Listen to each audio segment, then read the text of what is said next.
In sports, if you want to be the best, there are no off days.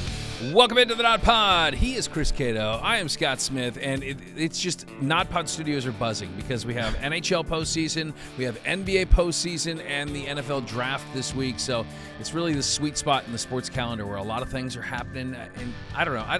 It's hard. Sometimes I feel like the NFL postseason, when it comes to the draft, is even bigger than the playoffs in other sports, but that's kind of the spectacle they've created in the NFL. It's going to be quite a show up in Green Bay, and this is it. All your mock drafts, it's time to stop looking at those. We're going to know very shortly who goes number one overall, and then, of course, all the way on through the rest of the picks. It's when we get to mock the mock drafts. Yes. So I wanted to get to the shirt you're wearing. You got a little Pearl Jam shirt. I do. Everybody knows that you're a big fan. Did you call it little because it's tight on me? It is a little tight. But they got a big show coming to Florida. It's a big week in Florida, as you mentioned, and Pearl Jam, our favorite band, I think it's okay if I say that your favorite band too, playing in Miami at the Hollywood, Florida, at the Hard Rock Hotel and Casino 2 nights, Thursday and Saturday, and I'm going down on Thursday. Okay, so I got to get – this is like an more intimate venue, right? This is like 7,000 to 8,000 seats inside the casino there, and so I got to – through a just great fortune, I guess, a great friend, thank you, Kevin, a floor seat. So I can go in and get as close to Eddie Vedder as – I mean, obviously you have to line up. You got to stand in line for a while, but it should be very different Pearl Jam show. 3 songs that need to be on that set list for you to have a good night. If it's an intimate venue like that, I want maybe a stripped-down version of Black would be nice. Okay, like an acoustic set. Yeah. I'd love to see them do Sirens, which is also kind of a slower, more intimate song like that, kind of an off-the-radar song. And then you got to have Yellow Ledbetter. I'm sorry, no Pearl Jam show is complete without Yellow Ledbetter. Yeah, we still don't know what that song's about. Yeah, but, it's a box or a bag. I don't know. I think he ordered a sandwich, and he was wondering if it would come in a box or a bag. Would you please box that up? I'm on my way out. Yeah, that's what it's about. All right, let's bring in our producer for this show. Becca Ollier is our stand-in producer for BK. BK's on the mend right now this week. So he's working on a couple things. I think he threw the old back out. So Becca, welcome into the nodpod. Hi, thanks. You told me that it was a tryout, but this is my second time doing this, so I think I can put it on my resume now. I think so. Put it on your LinkedIn. You might not want to. You did so well the first time. BK was a little worried for his job, I think, and so here you are back in the saddle. Great to see you again. Hey, good to see you. You're joining us on one of the more important programs in nodpod history because what do we have on today's program, Becca? I mean, we might as well play the final countdown because it's the last part of our big sandwich bracket. Oh my gosh. We're going to learn who won, and I'm sure it's not going to surprise anyone. But it was not the Monte Cristo, which was my That's jam. Right. Yeah, you that pitched was really yours. hard for that. I sure did. We did say that it was a very tasty sandwich. It was delicious. Yeah, it was very good. We got to do a better job of getting the word out. So the marketing department at the Monte Cristo headquarters needs to get on that. Yeah, they really need to up everything.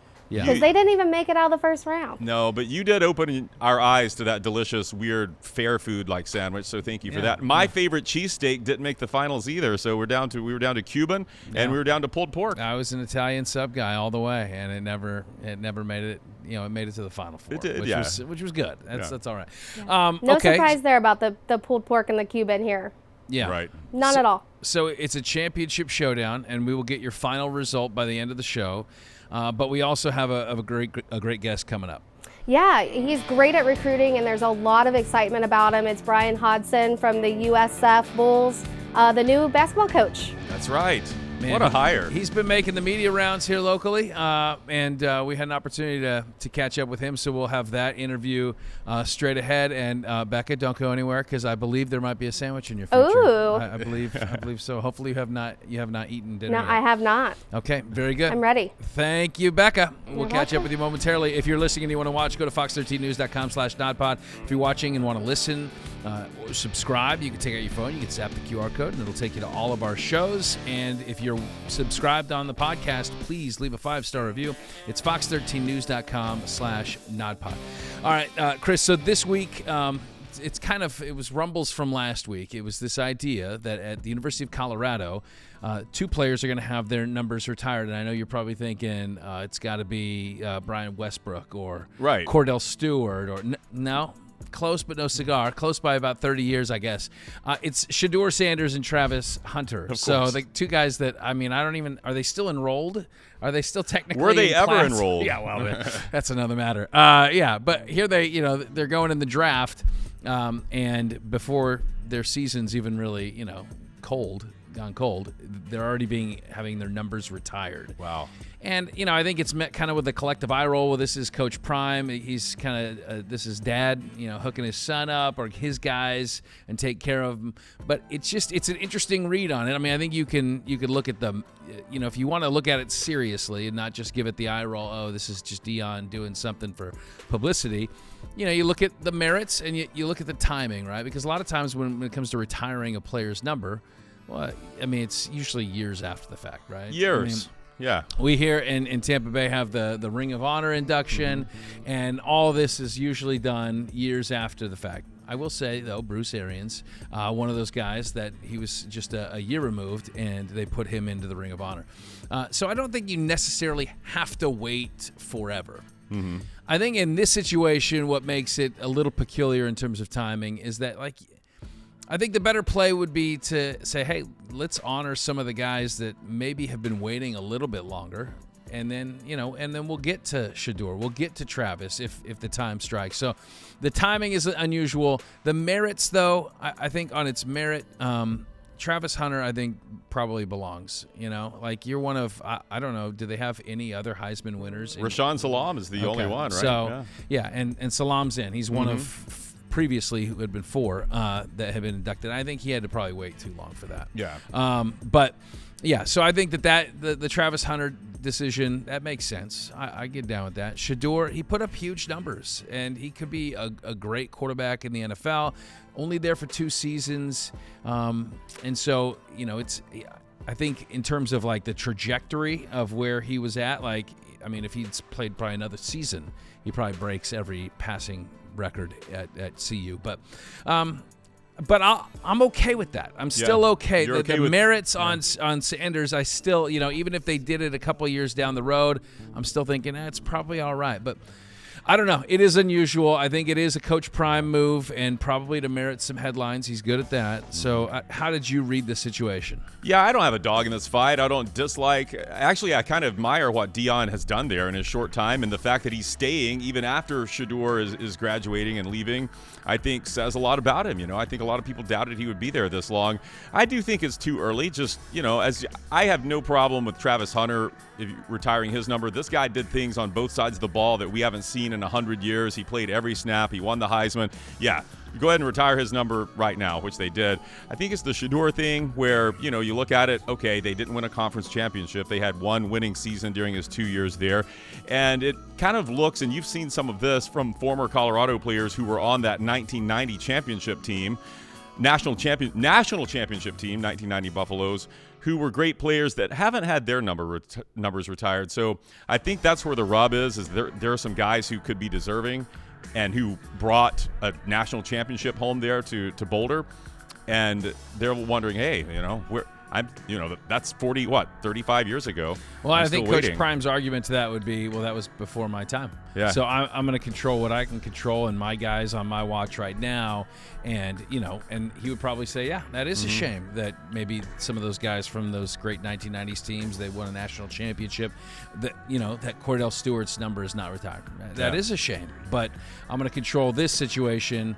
I just think maybe, not to say a classier move, but a classy move in the situation would have been say, hey, let's push to get some of these guys across the finish line. And I'm not as well versed in Colorado sports history to tell you who that list should be.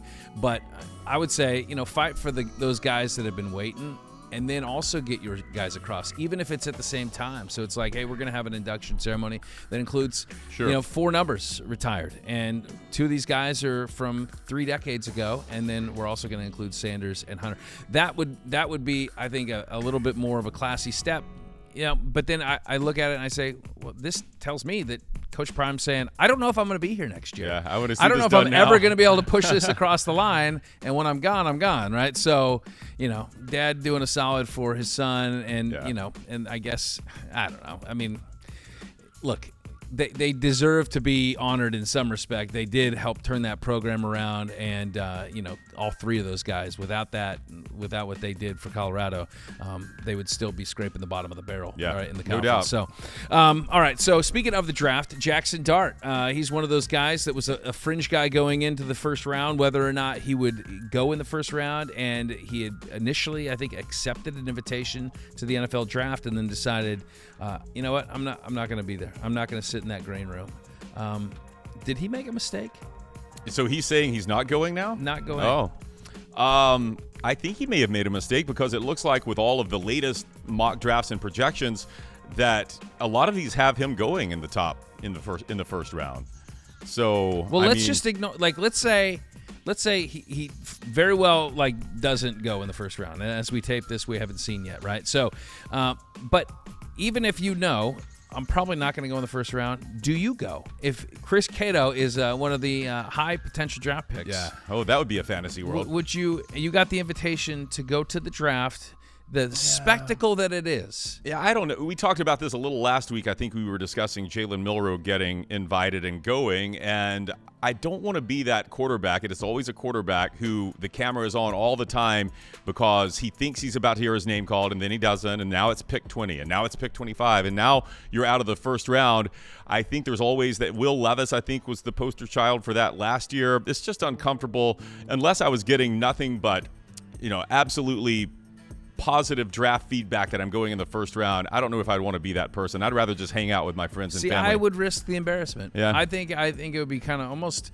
You got to look at it a different way, right? Like, this is a marketing world that we're in now, and you have a camera on you for this whole draft, and the discussion as you don't get picked will be more and more about you. Yeah. And they come back to you repeatedly with that camera shot in those interviews. Here's my NIL opportunity. Yeah, here's my marketing opportunity. Each time you come back to me, I'm wearing a different hat.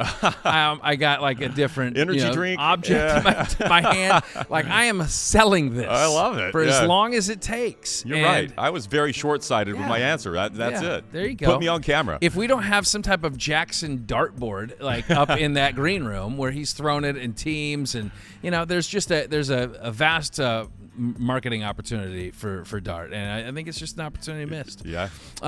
In the NFL, and it's connected to that because you mentioned, a lot of teams, he might be going up in some of those mock draft boards with Jackson Dart.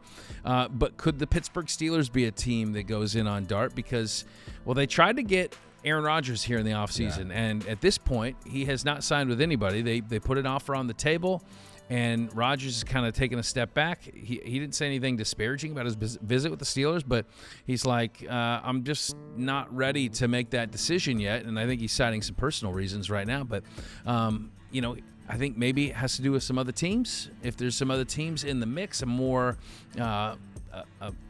intriguing opportunity elsewhere. I'm not sure exactly where that would be. I've heard like the Minnesota Vikings, although I don't know. I mean, they got a young quarterback of the future. I don't know that Aaron Rodgers wants to step back into that situation. He's also potentially mulling retirement. Should the Steelers be kind of offended at this, or how long can you wait? I mean, you got a draft coming up. You have to fill your roster out in some capacity, right? Yeah, you have Mason Rudolph as your starting quarterback right now. I don't think they should be offended because Aaron is Aaron, and we've seen some of the shenanigans where he's dealt with these questions of, am I coming back? What am I going to do before? Is he going on another darkness retreat? We don't know. So I don't think they should be offended. I think they know who they're dealing with, but I do believe that they can't wait. I think with your, what'd you say, they have Mason Rudolph and Skylar Thompson in the quarterback room. And, that's your room. And you've got a draft coming up here where you're going to have some prospects, some quarterbacks that could fall to you. Let's see where they're picking right now. They're even. It's going to be a little bit later in the draft. But you might get Jackson Dart there, or you might get if you've got Arthur Smith. I've seen talk about Jalen Milroe fitting well with what Arthur Smith does there with the offense. You can't wait when that's your quarterback room. You can't wait around on air, and you might have to go draft one of these guys. Yeah, I think even if Rodgers or not, if you're the Steelers, you still need to look for a young quarterback. Yeah, I mean, and if that's a a fix for a year or two down the road, then that's what it is. But I mean, I think Aaron Rodgers can still play. I think the skills are still there. He showed me enough last year in New York. I mean, he's not exactly what he was. His completion percentage was down a little bit. His QBR was down a little bit, but numbers are still there. He's still flinging the football. I think he can still play. I wouldn't be surprised if he plays this kind of like, I'm going to just not sign with any team and then just see what quarterbacks get injured during the regular season kind of thing. The old Joe Flacco routine. Yeah, I mean, it would be a perfect situation for him. As long as he could stay healthy and, like keep that body going, then I think that once the season rolls around, there's always going to be a team that has a championship level team, and they lose a quarterback. It'll Matthew happen. Stafford goes down. Yeah, it could happen to any number of teams throughout the NFL. And who's the first person that's going to get that call? It's going to be Aaron Rodgers. Old Aaron, and sitting there. So, yeah, I mean, I think if I were a Steeler fan, I'd be like, dude, what's this guy? I mean, how are you like you're holding on the Pittsburgh Steelers? It's just you're not doing this to the Jacksonville Jaguars. You're doing this to the Pittsburgh Steelers. But, yeah, I mean, you just sit back and wait, but I don't think it changes your game plan. You still probably have to address quarterback through the draft. And whether or not you get Aaron Rodgers at the end, then he's your starting quarterback. You probably don't want to start a rookie anyway. You right? don't want to start a rookie, and you don't want to start Mason Rudolph. No, I don't. I agree. Yeah. All right, coming up on the other side, we're going to talk a little hoops. We have USF brand new head basketball coach Bryan Hodgson. He's our guest next on the nodpod. Welcome back to the No Off Days podcast. Well, after 2 seasons of program record-breaking performances at Arkansas State, one Bryan Hodgson got noticed, and he was scooped up by the USF Bulls, and you know him quite well, too. Yeah, he was a Nate Oates assistant at Alabama and was the next hot coaching hire, which is why Arkansas State hired him. He was, and he is our guest this week on the nodpod. He is the 12th men's basketball coach in USF program history. Just a few weeks on the job at this point. We welcome in Bryan Hodgson. So, Coach, how's Tampa treating you so far? Amazing. Man, what a great place to live and work. Got to go out to a Lightning game and had a blast there. Just phenomenal atmosphere. And there's not much to complain about here in Tampa, Florida. Not right now. The heat will come, but we'll save that day for another, right? So I'm good with the heat. You're a New York guy that's kind of drifted further south throughout your coaching career. Had you had spent any time at all in Tampa? Had you been here, visited? What's your history here in? Yeah, I visited, mostly recruiting, but we obviously at my time at Alabama, the SEC tournament was hosted here, and so. Spent about a week here during that time. That was the longest stint I had here in Tampa. But every time I came, I thought it was a great city and kind of always wanted to come back to visit. Fortunately, now I'm back here for the long term. I know it's been a blur at this point, but I know part of it is building your staff. That's one of the first things you got to do. So where are you in that right now? Yeah, we're close to completing the staff. We've announced 3 of the assistants, Thomas Butters, Jamie Quarles, and Derek Ronstadt, all guys that came with me from Arkansas State. Firm believer in, bringing the guys with you that helped you get to where you're at. And so those guys were a huge part of the success that we had at Arkansas State. I think they're the best assistants in the business and very fortunate to have them here. We've got a couple other staff members who will be announced here shortly. And then, narrowing down the kind of last 2 spots, the candidates we're talking to, and it's finding the right fit. But pretty soon here, the whole staff will get announced, and really excited about the group that we have on board. So I want to dive into your backstory a little bit because it's such an interesting story to lead you to this point in your career. But as a child, you were adopted out of the foster care system, and you grew up in a house. So obviously, it was close to your parents' heart, fostering. How did that shape you, being in that environment and growing up in that context? And it was everything. We talked about.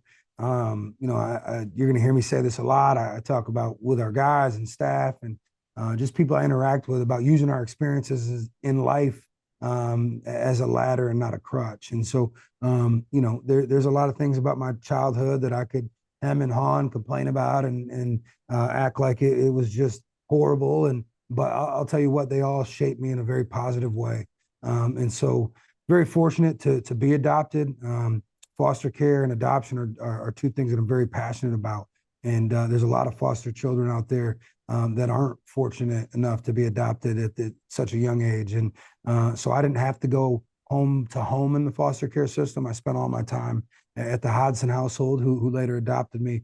I joke with them often and say that they're the best recruiters in the country. But very, very fortunate to have those experiences, to be honest with you. And I do use them as a ladder. I think they helped me in recruiting.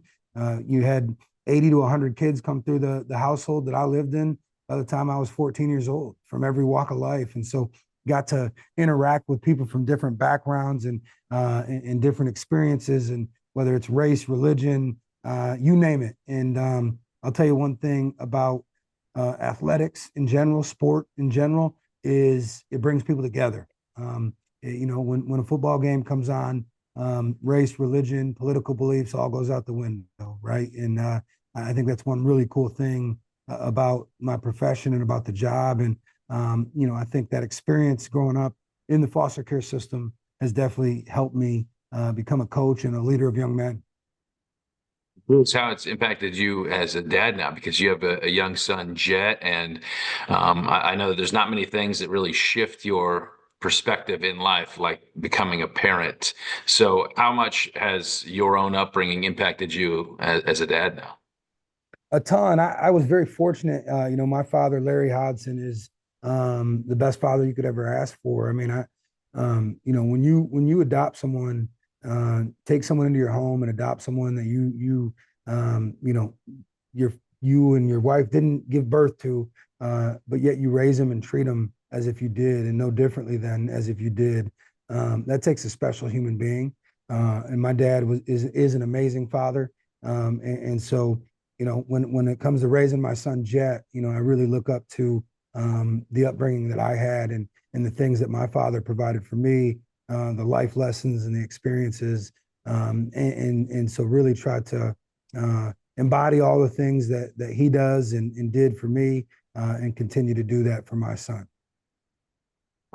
Now more on the hoop side, and I even look at your background here, and it's like there's no silver spoon given to you. You're coming up through the JUCO kind of D3 thing. Obviously, I'm going to assume you're running on passion at that point, but then you have this encounter where you get a chance to take the job at Buffalo under Nate Oates.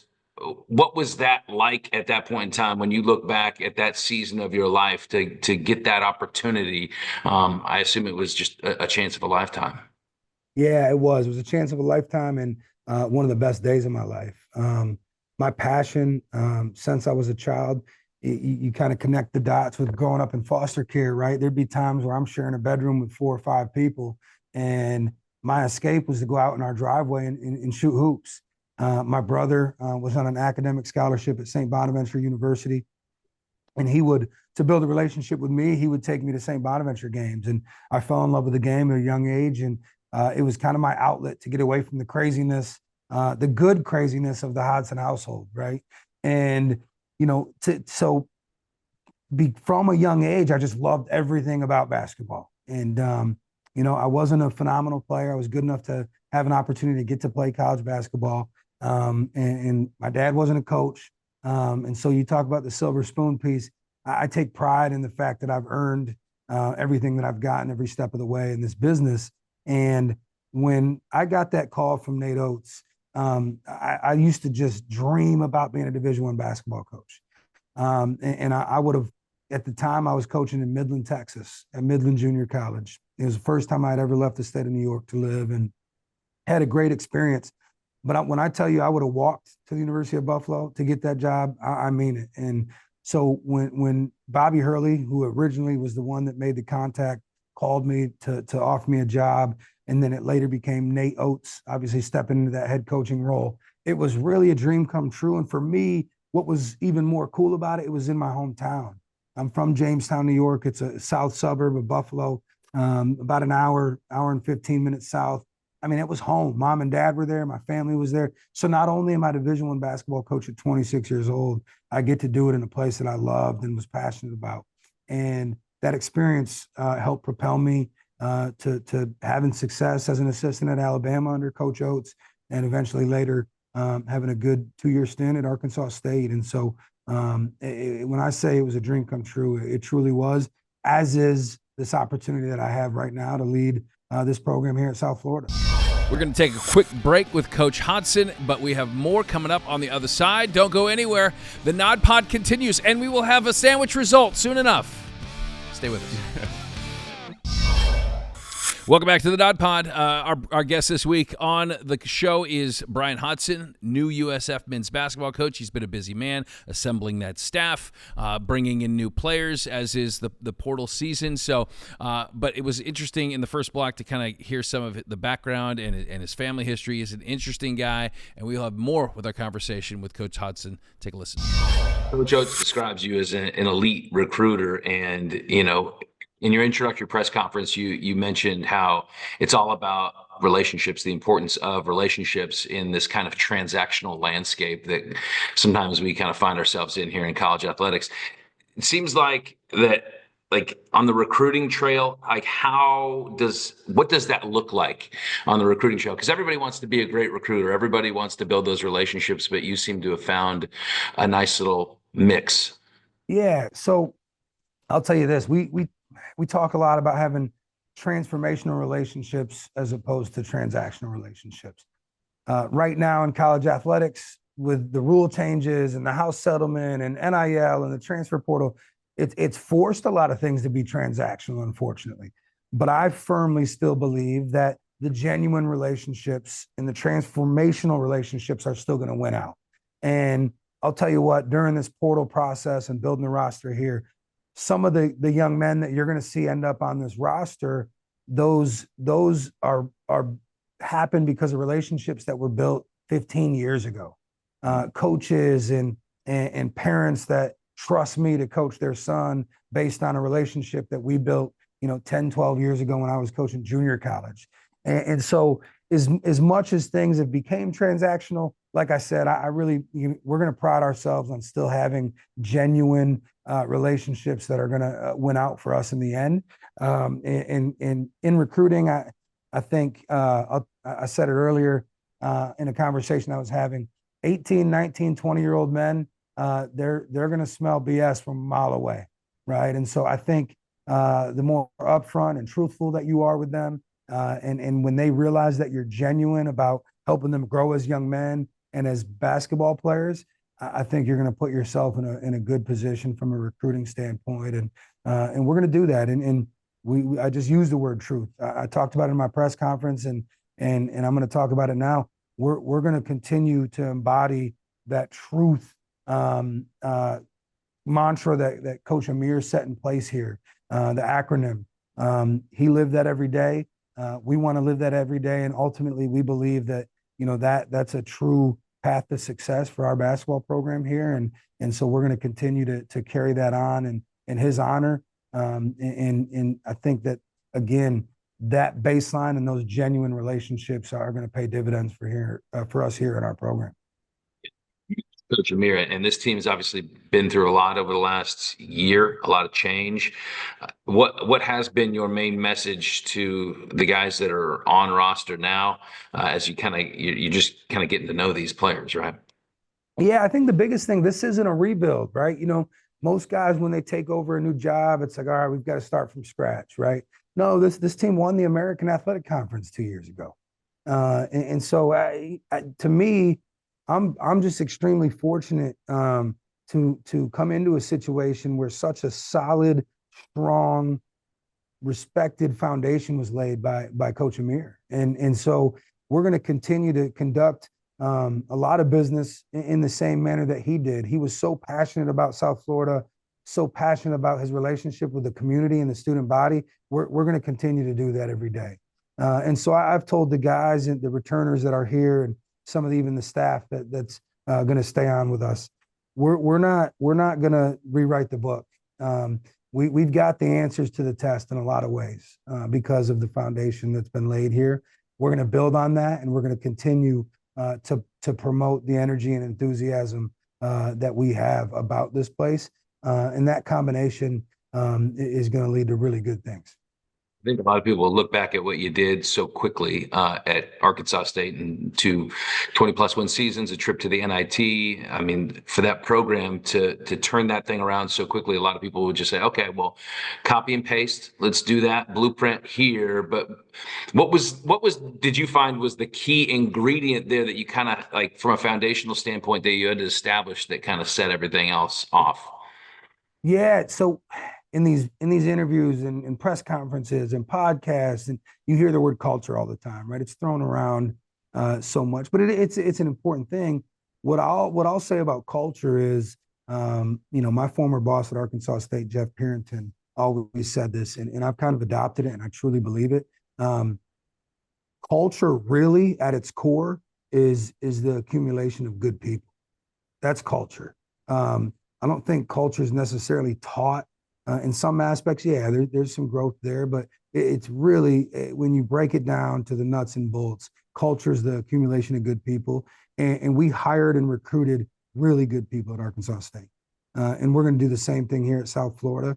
And when you combine that culture with passion and work ethic and the resources that we have here at South Florida, we've got everything we need to be successful. And we're going to make sure that happens. And then finally, you've touched on it, and I heard about you say something about the type of facilities that USF has.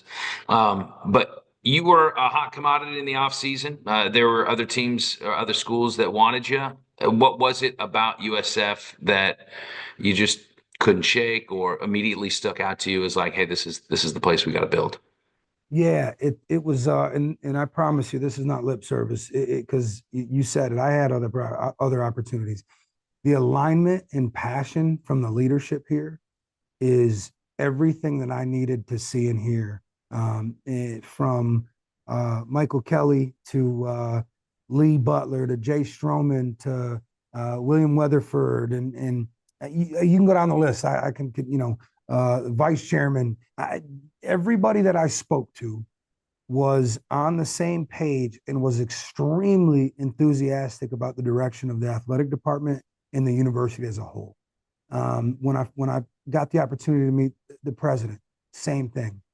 Everyone I spoke to, the passion was real, the energy was real, and they had this vision of what the possibilities are here at USF within this athletic department, the university, and it's something I wanted to be a part of. I think that Chairman William Weatherford said it best at my press conference. While other places are scaling back, the University of South Florida is charging forward, and that's a big deal. And that's something that I genuinely wanted to be a part of, and they back up that statement here every day, and so we're gonna do the same on our end. It's been good getting the chance to spend a little bit of time with you, get to know your backstory, and I know that you fans are pumped for the future and what you're going to bring to the Yuengling Center. So, Coach Bryan Hodgson, thank you so much for carving out a little bit of time with us. Absolutely, thanks for having me. All right, you've waited long enough. Are you ready? I'm so hungry. Let's go. So ready. We're hungry to show you the results of the Sandwich Bracket Showdown, the final, the championship game. Who is it? Is it Cuban or is it pulled pork? The results next. Welcome back to the No Off Days podcast. And Chris, this has been quite a journey that we've been on here on this podcast. We went through it the last 2 years. We started off, we had a cereal bracket. We thought, let's do something kind of fun that has a play on the NCAA tournament.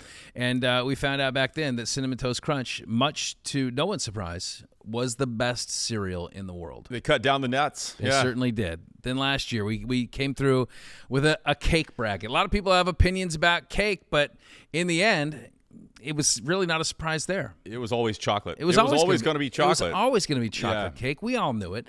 But this year we did the sandwich bracket, and the opinions were hot and heavy. Everybody thought it was going to, it's this, it's that, it's the grilled cheese, it's the grouper, it's this. And in the end, we were surprised every round. And it's been going on for about a month now. So we are ready to finally reveal the results. With that, let's bring in producer Becca Ollier. And Becca's filling in for BK this week, and we do appreciate you've been fantastic keeping the show on the rails, by the way. Yes. It's hard with you two. Yeah. Well, so I know that you have cared about this a lot, about this sandwich bracket, and so I know that your Monte Cristo's not in it, but we do want to give you the honors to be able to announce the winning sandwich. So it was between pulled pork and it was between the Cuban sandwich. So these were two long odds, a 12-seed pulled pork, a 10-seed Cuban sandwich. Becca, please let the good people know who is our sandwich champion. It was a really close one. Like, I think that this was like a record of how close it was. I don't Really? think. Do you have numbers? Yeah, 53%. 53%. I believe that is Wow. the closest. That is our closest. That yeah. is wild to me. That is. I think But we did it right. to no one's surprise at all, in the Tampa Bay area, the best sandwich is the Cuban. The The Cuban Cuban sandwich. is our winner. So we have our big reveal here. Here we go. A 1, a 2, a. There it is. Mark Cuban. It's a nice pressed sandwich. This is Cuban bread. You got ham. You The got pickles. slow roasted pork. You got Swiss cheese, dill pickles, and yellow mustard. Shall we all take a bite at the same time? Yeah, and I want to say I picked these up from the Floridian in Tampa, and they claim their sign on their store literally says the finest Cuban sandwich on the planet, and they use a mojo spiced pork on theirs, along with a mayo mustard mix. So a little different than your standard Cuban, but we'll, Scott's digging in. He'll let us know what he thinks. I like it. Yeah. The mojo. It's Yeah, a let's nice see. little kick. Let me get in there. Yeah. It's good. Real crunchy. Mm-hmm. What do we think, Becca? You just took a bite. I expect a response. I tell you what. You know, I'm all about the pickles. Yeah. You're what? You don't Love like- the pickles. You love the pickles? Mm-hmm. Okay. She likes the pickles. I like that spiced pork. That's different. Yeah, that's what I'm saying. That's good. Have you ever thought of maybe to add some more heat to it? Yeah, a little like put kick. like some jalapenos. Would you put some? That'd probably be Are you allowed to do that? considered sacrilege, but it tastes good. It is as you pointed out before, Scott. It is a crummy sandwich. You need to Yeah. have It's messy. It's not a ride in your car unless you have like a full-on bib that can Let me catch give it. the audio people there we people go. listening All right, here. here we go. Listen to this. ASMR. You can hear that His crunch. jaw was shaking. As I he got did that. I got crumbs all over the Look at that. microphone. Oh, man, what Yeah. a mess. Well, congratulations. Let's recount the journey that the Cuban sandwich had been on, because it had to get through some mighty sandwiches in order to. So its opening round matchup was a 7-seed BLT, and I got to be honest, Yeah. I thought there's a chance that the Cuban goes down in the first round, because I think people love a good BLT. There's a lot of bacon lovers out there. It's kind of a summer sandwich. You know, it's light for the most part. But no, it mowed right through the BLT. Then next week, it went on to face the Philly cheese. And I thought, surely. I thought Philly was going to win that one. Yeah, I thought Philly kind of had a chance to win the whole thing. They were our 2 seed, but no, it was Cuban sandwich. Then in the crusty quad, they were squared off against the grouper sandwich. So it was like the showdown of Tampa. Like, Tampa, stand up. Where you Right. at? Who's it going to be? And surely it was the Cuban that got through. And then in the end, it's pulled pork that they pulled right past. They pulled past pulled pork. It was a battle in the end of really pork-based treats, right? Yeah, I mean, on the Cuban, you've got not only the mojo spiced pork, but you got the salami and ham. So would you say the best filling on any sandwich, just in general terms, is pork? I would say that because I love pork. Yeah, Yeah. I think even on a peanut butter jelly, you could have some pork on there and Yeah. it wouldn't be bad. A PP No, that would be and good. J. Yeah, PB&J. Yeah. No, I think it's a worthy champion. Again, it's not the one. Being honest here, I voted for pulled pork. I love a good pulled pork sandwich. But this is good. This is a worthy champion. It represents the Tampa area very well. And you can stick it in your back pocket and walk out the door with it. That you can. I did, normally at this moment we would queue up the one shining moment and do the highlight of all the sandwiches battling against each other, Right. dunking on one another. And, but I did do Chat GPT, and I said, hey, can you rewrite one shining moment but make it about a Cuban sandwich? And let me give you this. What did it spit out? The grill is hot. The bread is pressed in the kitchen where the flavors manifest. Pickles and mustard, a tangy zest. In this Cuban sandwich, we find the best. That's not bad, actually. Did you go. did Chat GPT do that, The or ham is layered. No. or is this Scott GPT? Yeah, ChatGPT just whipped that up. That's pretty good. How are we ever going to keep I don't- our jobs no, if we're Chat not. GPT can do No. that? We should have just asked ChatGPT. Let's see. What's the best sandwich? Yeah, see what it spits Maybe it out. could have saved us. What if it says Monte Cristo? It could have Yes. saved us a bunch of time. Let me see. It says ChatGPT likes. Stand by. It's still loading. The best sandwich can vary greatly depending. Oh, but number 3, it has the Cuban sandwich. Number 1, the Reuben. Oh, no. I don't trust No. Chat GPT. No? No. All right. Yeah. Come on, so it's ChatGPT. good for writing song lyrics, and that's It about is. It's good. Becca, we appreciate you. Thanks for standing in for BK. Again, just get your resume to us, and we will consider it once we decide to replace BK. So that might happen You at got some it. point in time. Much thanks to our guest, Bryan Hodgson. Thank you, all our viewers who were out there voting for our sandwiches each and every week. It was a lot of fun. I know folks enjoyed it. They seem to be passionate about it, and we'll bring back another probably Yeah, what's it probably gonna good be food next item. year? I don't know. If you got ideas, Yeah, let us shoot know. us an email for sure. For Chris, I'm Scott. Till the next time we're on, there are no off days. Time to finish the sandwich. Get another ASMR crunch. Moho. That's a good moho.